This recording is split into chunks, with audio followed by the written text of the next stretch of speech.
जब मैं पहली बार इस घर में आई तो मन में अनगिनत भाव उमड़ रहे थे। अपने माता पिता का घर छोड़कर एक नई दुनिया में कदम रखना आसान नहीं था। शादी के बाद हर लड़की के मन में अपने ससुराल को लेकर कई तरह की चिंताएं होती हैं। कैसा होगा नया घर, ससुराल वाले कैसे होंगे, क्या वे मुझे अपनी बेटी की तरह अपनाएंगे। जब मेरी शादी तय हुई और मैं पहली बार अपनी सास से मिलने आई तो मन में हल्का सा डर था। अक्सर सास बहू के रिश्ते को लेकर नकारात्मक बातें सुनने को मिलती हैं, इसीलिए घबराहट स्वाभाविक थी। लेकिन जब मैंने उन्हें देखा तो वो मुस्कुराते हुए मेरे पास आई और प्यार से मेरे सिर पर हाथ रखा। उन्होंने कहा, बेटा अब तुम मेरी भी बेटी हो। यह एक वाक्य मेरे दिल को छू गया और मेरी सारी शंकाएं मिट गईं। शादी के बाद जब मेरा पहला दिन रसोई में आया तो मैं बहुत घबराई हुई थी। मुझे खाना बनाना नहीं आता था और पूरे घर के लोग मेरे हाथों का खाना खाने का इंतजार कर रहे थे। मुझे डर था कि मेरी सास मुझसे नाराज होंगी और कहेंगी, तेरी माँ ने तुझे कुछ सिखाया भी है या नहीं। लेकिन ऐसा कुछ नहीं हुआ। जब मैंने डरते हुए उनसे कहा, माँ जी मुझे खाना बनाने नहीं आता, तो वो मुस्कुराई और बोली, कोई बात नहीं, मैं हूँ ना। उन्होंने झटपट घर वालों की पसंद का खाना बनाया और मुझसे कहा, तुम बस इन्हें परोस देना और किसी को मत बताना कि ये मैंने बनाया है।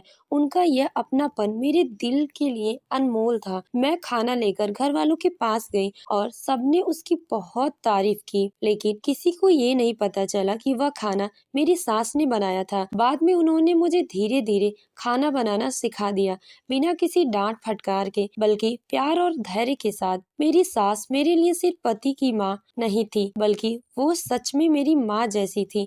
उन्होंने मुझे अपनी गोद में नहीं पाला था, लेकिन उन्होंने मुझे उतना ही प्यार दिया जितना एक माँ अपनी बेटी को देती है। जब मैं बीमार पड़ती वो मेरी देखभाल उसी तरह करती जैसे मेरी माँ करती थी। एक बार मुझे बहुत तेज बुखार आ गया। पूरी रात उन्होंने मेरे सिर पर हाथ रखा, गर्म सूप बनाकर पिलाया और मेरे पास बैठी रही। उस दिन मुझे एहसास हुआ कि माँ और सास में कोई अंतर नहीं होता, बस नजरिया अलग होता है।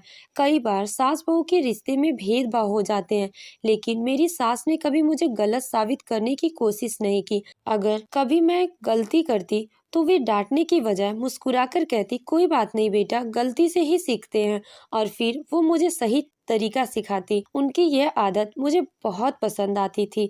उन्होंने मुझे सिखाया कि रिश्तों को निभाने के लिए प्यार और धैर्य सबसे जरूरी है। मेरी सास और मेरे बीच का रिश्ता बहुत खास था।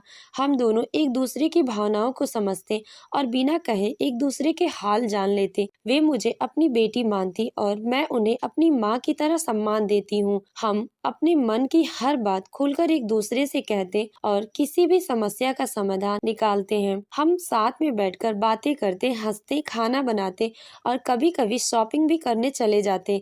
ये छोटे छोटे पल हमारे रिश्ते को और मजबूत बनाते। जब मैं इस घर में आई तो सोचा नहीं था कि मुझे माँ जैसी प्यार मिलेगा, लेकिन मेरी सास ने अपने व्यवहार से ये साबित कर दिया कि प्यार का रिश्ता खून से नहीं बल्कि दिल से बनता है। वे मेरी मार्गदर्शक, मेरी मित्र और मेरी माँ जैसी हैं।